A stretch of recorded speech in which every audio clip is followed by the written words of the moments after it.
Hello everyone, आप सब कैसे हैं। मैं उम्मीद करता हूं कि बहुत अच्छे होंगे और अपनी पढ़ाई को बहुत अच्छे से कर रहे होंगे। मैं Akash Kumar Budhana ICT virtual classroom में बहुत बहुत स्वागत करता हूं मेरे प्यारे बच्चों। जैसा आपको बताया मेरे प्यारे बच्चों, बेसिकली हमारी आपका मेरे प्यारे बच्चों 10th क्लास है। 10th क्लास में ज्योग्राफी देख रहे हैं। लेसन नंबर 4 चल रहा है। एग्रीकल्चर को हम लोग आपका देख रहे हैं और एग्रीकल्चर में हम लोग जो है इसमें स्लैश एंड बर्न एग्रीकल्चर को देख चुके हैं और उसके साथ हम टाइप ऑफ एग्रीकल्चर को पढ़ रहे थे। तो प्रारंभिक जीवन निर्वाह कृषि के विषय में पढ़ लिया हमने, जिसमें झूम आती है आपकी बेसिकली। और उसके बाद हम लोगों ने आगे बढ़े और हमने गहन आजीविका कृषि को पढ़ लिया कि गहन आजीविका कृषि क्या है। और गहन आजीविका कृषि पढ़ने के बाद हमने इसमें कमर्शियल फार्मिंग को देख लिया कि भाई कमर्शियल फार्मिंग क्या होती है। क्लियर है? तो इतना हम लोग पढ़ चुके हैं। आगे बढ़े।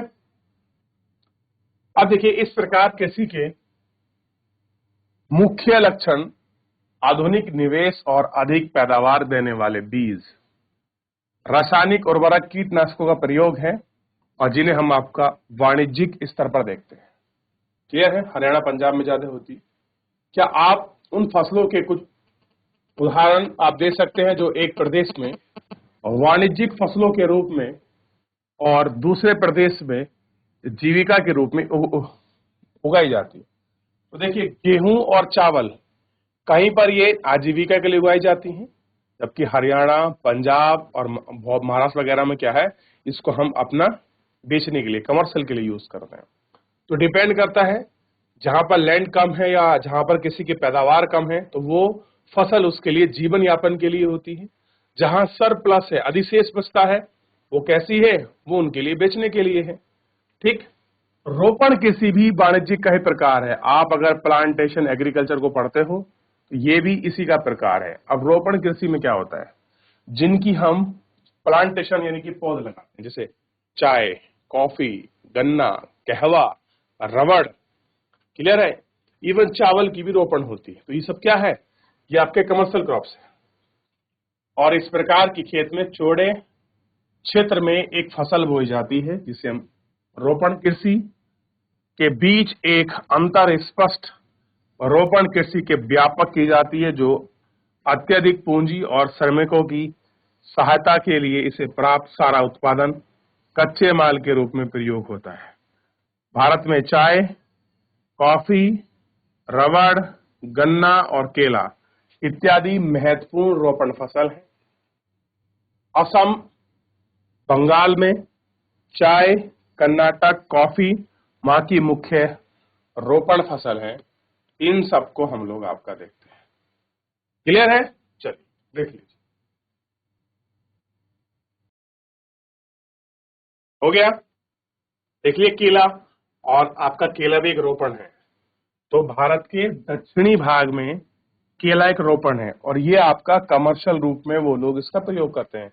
ये जो है आपका कमर्शियल एग्रीकल्चर के रूप में इसका बड़ा प्रयोग किया जाता है। ये आपको ध्यान रखना चाहिए। क्लियर है? चलिए आगे बढ़ रहे हैं।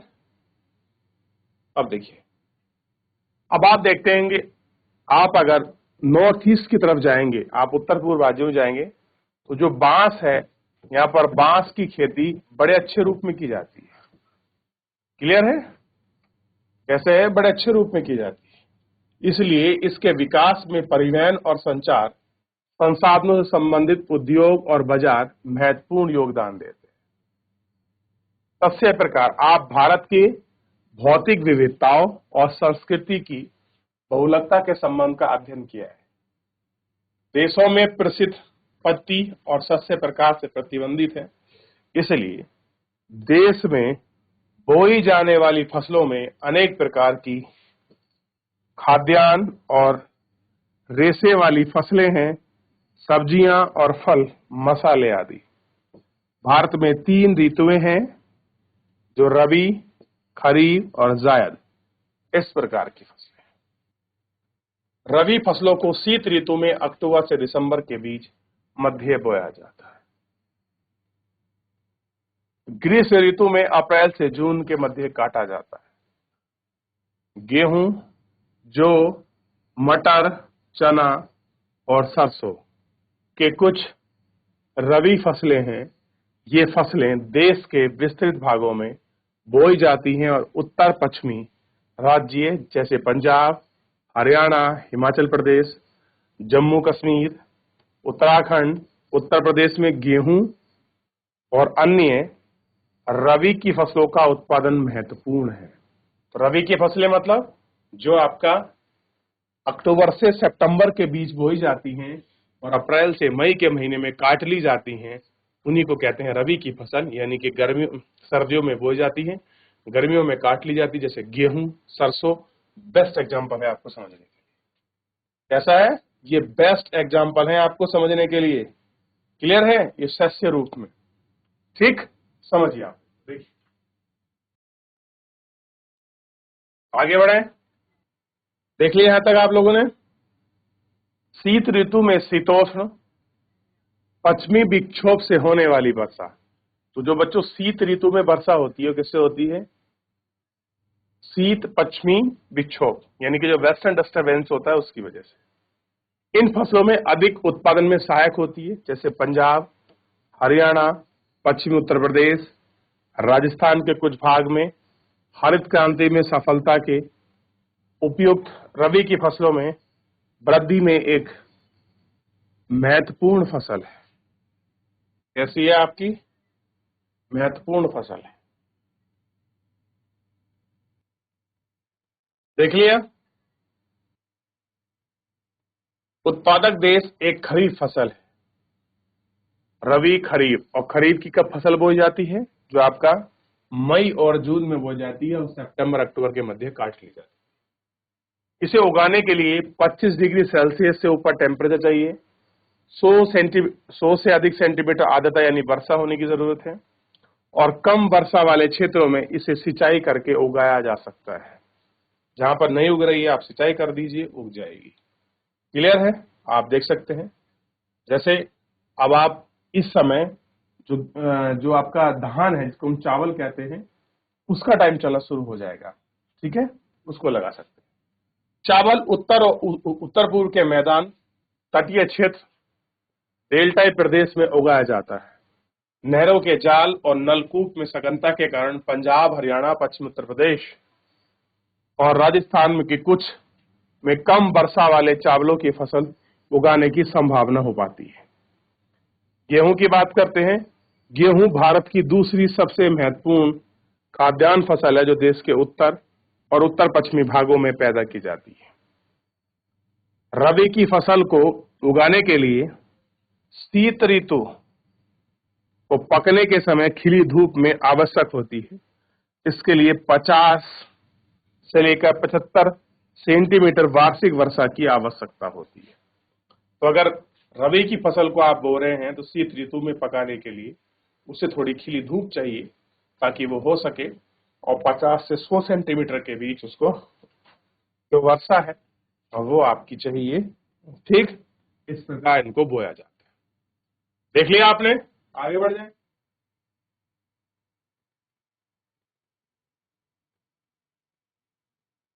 आगे बढ़ जाते हैं।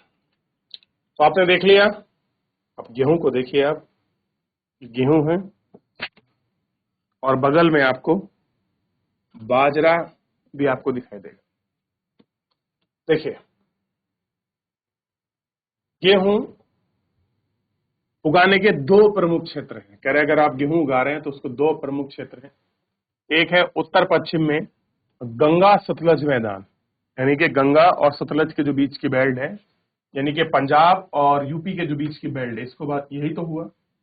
और दूसरा है आपका दक्खन, यानी कि काली मिट्टी वाले प्रदेश, पंजाब, हरियाणा, उत्तर प्रदेश, मध्य प्रदेश, बिहार और राजस्थान के कुछ भाग में गेहूं को पैदा करने वाले जो क्षेत्र हैं, इसी बेल्ट को हम लोग कहते हैं। कह रहे हैं यही वो बेल्ट है। क्लियर है इतना? अब है मोटे अनाज, यानी कि मिलेट्स वाले, ज्वार, बाजरा, रागी, भारत में उगाए जाने वाले मोटे अनाज है।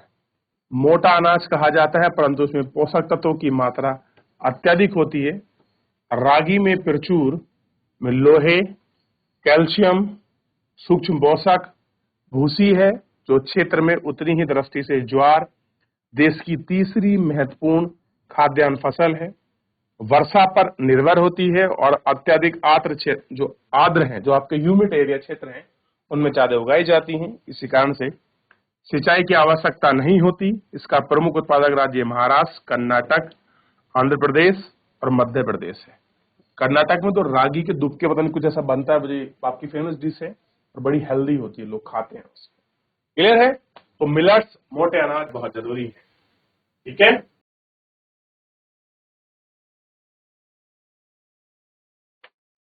आगे बढ़े।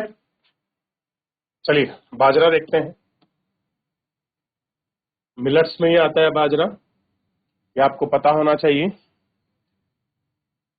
बलुआ और उथली काली पट्टी में उगाया जाता है। कहीं बलुआ मिट्टी होती है, आपने देखा होगा, और उथली काली मिट्टी होती है, उनमें इसको उगाते हैं।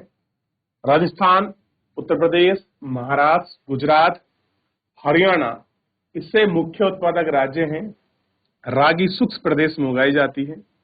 लाल, काली, बलुआ, दोमट और उथली काली मिट्टी में सबसे अच्छी तरह से इसको उगाते हैं। रागी के प्रमुख उत्पादक कर्नाटक, हिमाचल प्रदेश, सिक्किम, झारखंड और अरुणाचल प्रदेश है। ये इसके प्रमुख क्षेत्र हैं। अगला है मक्का। मक्का यह एक ऐसी फसल है जो खाद्यान्न व चारे दोनों के रूप में प्रयोग की जाती है और यह एक खरीफ फसल है। कैसी है? खरीफ की फसल है। खरीफ की फसल है यानी कि कब बोई जाएगी आपका? तो ध्यान दीजिए, अक्टूबर से सितंबर के बीच। क्लियर है? देख लिया? तो इस बीच ये बोई जाएगी, आपको दिखाई देगी। रबी की फसल को आपने देख लिया, इनको पर देख लिया। आगे बढ़े। अब इसको एक उगाने के लिए क्या क्या कंडीशन होनी चाहिए? तो ध्यान देखिए, 21 डिग्री सेल्सियस से लेकर 27 डिग्री सेल्सियस के बीच का टेम्परेचर होना चाहिए। पुरानी जलोढ़ मृदा होनी चाहिए।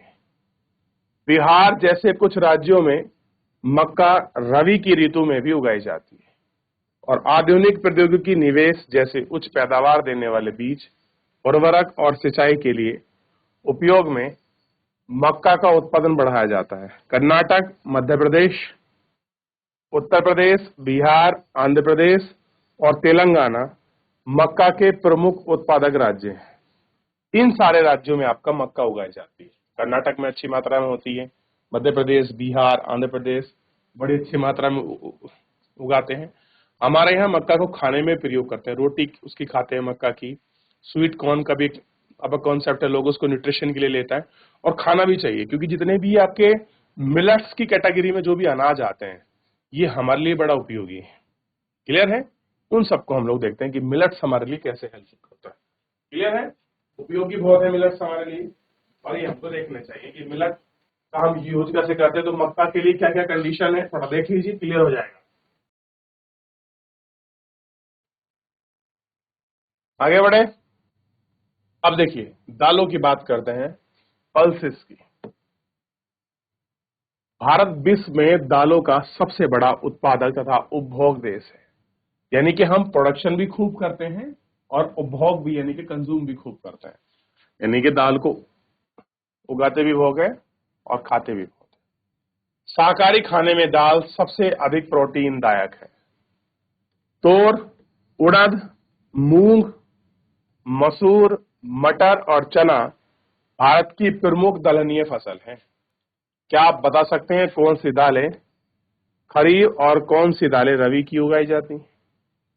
दालों को कमी करने की आवश्यकता है। इनमें शुष्क परिस्थितियां में भी उगाना जा सकता है।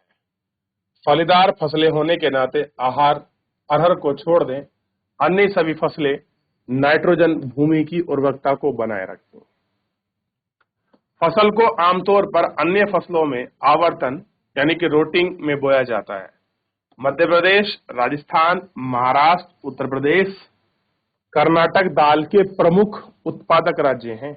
इनमें बड़ी मात्रा में जो दाल है उगाई जाती है। यही कैसे हैं? बड़े फेमस है, बड़े उत्पादक राज्य की कैटेगरी में हम लोग इनको देखते हैं। क्लियर है? तो आपसे पूछ लें कि कहां कहां पर दाल उगाई जाती है। क्लियर है? अच्छा, मैं आपसे पूछूं, दाल रबी की फसल है कि खरीफ की? बताइए। दाल दाल जल्दी बताइए, दाल किसकी फसल है? अब कुछ दालें ऐसी हैं जो गर्मी में बोई जाती हैं।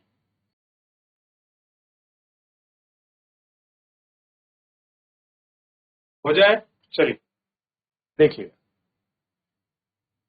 तो मैं उम्मीद करूंगा कि आप लोग इसको अच्छे से एक बार पढ़ लीजिए, देख लीजिए कहां कहां पर कैसे फसल बोई जाती है, कौन कौन सी फसल है, इन सबको हम लोग आपका देख लिया था।